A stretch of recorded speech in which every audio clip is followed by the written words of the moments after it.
సజీవుడు, సర్వాధికారి, పాపుల్లో చేరక ప్రత్యేకంగా ఉన్నవాడు, సర్వ సృష్టి అందున్న సమస్తాన్ని సృష్టించినటువంటి యేసుక్రీస్తు ఆయన సార్వభౌముడు. ఆయన రాజులకు రాజు, ప్రభుల ప్రభు, దేవుళ్లకు దేవుడు. ఆయన సర్వలోకాన్ని సృష్టించిన సృష్టికర్త. ఆయన ఒక జ్ఞానంతోటి ఆకాశం కలగలిగిన గొప్ప దేవుడు. ఈ ఆకాశంలో కోట్లాది కోట్ల నక్షత్రాలు, నక్షత్ర రాసులు, పాలుపంతులు ఉన్నవి. అనేక సంవత్సరాల క్రితం ఒక శాస్త్రవేత్త చెప్పిన మాట, ఆకాశంలో సుమారుగా 10,000 కోట్ల నక్షత్రాలు అని చెప్పి ఒక శాస్త్రవేత్త చెప్పాడు. మళ్ళీ కొంతకాలం అయిన తర్వాత మరొక శాస్త్రవేత్త 25,000 నక్షత్రాలు, 25,000 కోట్ల నక్షత్రాలు అని చెప్పి మరొక శాస్త్రవేత్త చెప్పాడు. సరే, ఇంకా అంచనా వేసుకుంటూ వారు నక్షత్రాలు ఎవరు కూడా లెక్క పెట్టలేరు అని వారి స్టేట్మెంట్ ఇచ్చారు. సార్వభౌముడు, సర్వాధికారి అయిన దేవుడు ఆకాశాన్ని జ్ఞానంతో కలవగలిగిన వాడు. దేవుని యొక్క శక్తి ఆకాశాన్ని జ్ఞానంతో కలిగిన వాడు. ఇంకా జ్ఞానే మిగిలిపోతుంది. ఆకాశం ఆయన యొక్క జ్ఞానంలోకి రాదు. అంత గొప్ప దేవుడైన మన గురించి అయితే, లేక మానవుడైతే ఎలాంటి వాడంటే, త్రాసు మీద ధూళి లాంటి వాడని వాక్యం చెబుతుంది. త్రాసు మీద ధూళి ఎంతో సున్నితమైంది. ఆ ధూళి అది ఎగిరిపోయేది. మన బ్రతుకు, మన జీవితం త్రాసుపోయిన ధూళి లాంటిది. దేవుడైతే సార్వభౌముడు, ఆకాశాన్ని ఒక జ్ఞానంతో కలవగలిగిన వాడైన,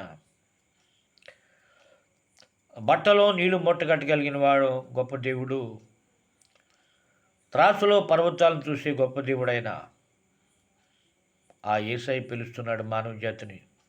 అయ్యా, నేను పరిశుద్ధున్నయ్యా, మీ కొరకు నా యొక్క ప్రాణాన్ని కలవరి సెల్లులో బలిగే పెట్టాను. మీ కొరకు నేను చనిపోయి మరలా తిరిగి లేచిన గొప్ప దేవుడను మా వైపు చూడమన్నాడు యేసయ్య. నేనే మార్గము, సత్యము, జీవము, నా ద్వారా తప్ప ఎవరు కూడా పరలోక రాజ్యం వెళ్ళారంటున్నాడండి. ప్రతి మతం వారు, ప్రతి భాష వారు, ఈ సృష్టిలో ప్రతి ఒక్క మానవుడు నమ్మేది ఏంటంటే, పరలోకం ఉంది, నరకం ఉందని ప్రతి ఒక్కరు నమ్ముతారు.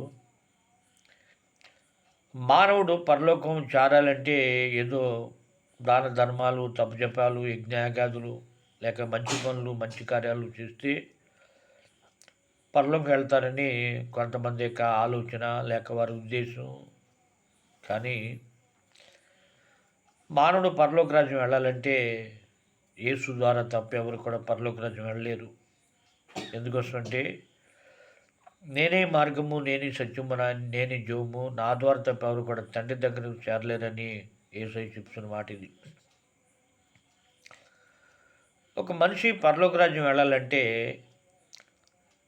పరిశుద్ధుడైన యేసుక్రీస్తునందు విశ్వాసం ఉంచితేనే మానవుడు పరలోక రాజ్యం చేరగలడు. లేక మనుషులు చేసిన నీతి కార్యాలను బట్టి కానీ, దాన ధర్మాలను బట్టి కానీ, యజ్ఞయాగాదుల్ని లేక మరి మంచి పనులను బట్టి కానీ ఎవరు కూడా పరలోక రాజ్యం చేరలేరండి. ఈ లోకానికి ముగింపు సమీపించింది. రాజులకు రాజుగా, ప్రభులకు ప్రభుగా, దేవుళ్లకు దేవుడికి వేసే త్వరగా వస్తున్నాడు. సిద్ధపడదాం.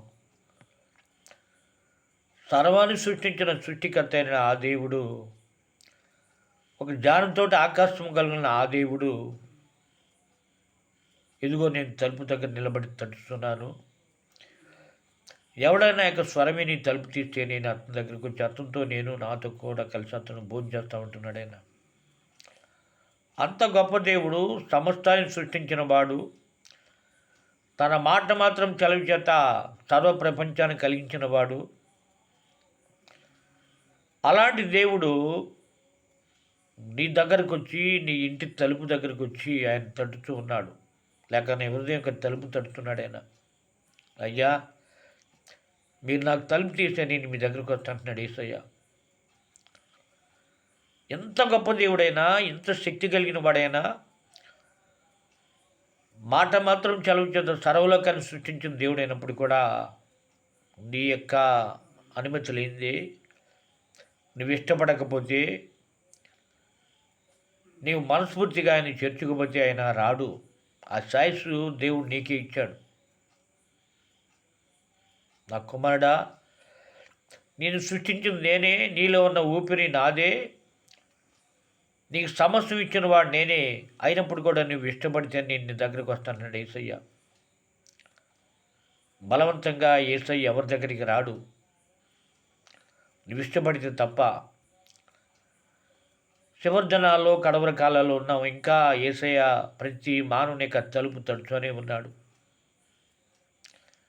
ఎందుకు? మనం నశించిపోకుండా, నరకానికి పోకుండా, నాశనం కాకుండా, నరకములో యాతన పడకుండా మనల్ని కాపాడాలని ప్రేమ కలిగిన వాడు లోకానికి వచ్చి ఎంతో శిలువ యజ్ఞంలో ఎంతో ఆయన శ్రమలు పడి చనిపోయి తిరిగి లేచిన దేవుడు. ఇంత గొప్ప రక్షణ నిర్లక్ష్యం చేస్తే ఎలాగ తప్పించుకోను? యేసు నిజదేవుడు, ఆయన సృష్టికర్త, ఆయన సర్వాధికారి అయిన దేవుడు ఈ సమయంలో నేను పిలుస్తున్నాడు. యుగ సమాప్తి దినాల్లో ఉన్నాం, చాలా చివరి దినాల్లో ఉన్నాం. ప్రియులరా, మానవుడు గ్రహించట్లేదు. ప్రపంచంలో కలిగే మార్పులు, ప్రపంచంలో కలిగేటువంటి విపత్తులు, భయంకరమైన ఉగ్రతలు, అలాగే భూకంపాలు, సునామీలు, భయంకర తెగుళ్ళు, ప్రమాదాలు, ఇవన్నీ కూడా యేసయ్య ఈనాడో ముందుగా చెప్పిన మాట ఇది. అయ్యా, నా రాకడకు ముందు ఎలా జరుగుతాయి, మీరు సిద్ధపడండి, మెలుకోగలిగి ప్రార్థన చేయండి, నేనే సర్వాధికారి దేవుడను, నా వైపు చూడమన్నాడు యేసయ్య. ఆయన ప్రేమ కలిగిన వాడు, నిన్ను ప్రేమించి, నిన్ను కరుణించి, ఇంకా నీ ఆయుస్సు పొడిగించాడు దేవుడు. ఎందుకోసం అంటే మనకన్నా గొప్పవారు, మనకన్నా అధికులైన వారు, మనకన్నా ఐశ్వర్యంతో అనేకలు ఈరోజు లేరు. కానీ ఇంకా తన కృప అంతా ఉంచాడు, తన భద్రత మనకు తోడుగుంచి నడిపించాడు. ఆ యేసు వైపు చూద్దాం. ఎంత గొప్ప రక్షణ నిర్లక్ష్యం చేసుకోవద్దు. యేసయ్య నామమున స్తుతిద్దాం. యేసయ్య కృప మనందరికీ తోడుగుండి సహాయం చేయనుగాక. ఆమేన్.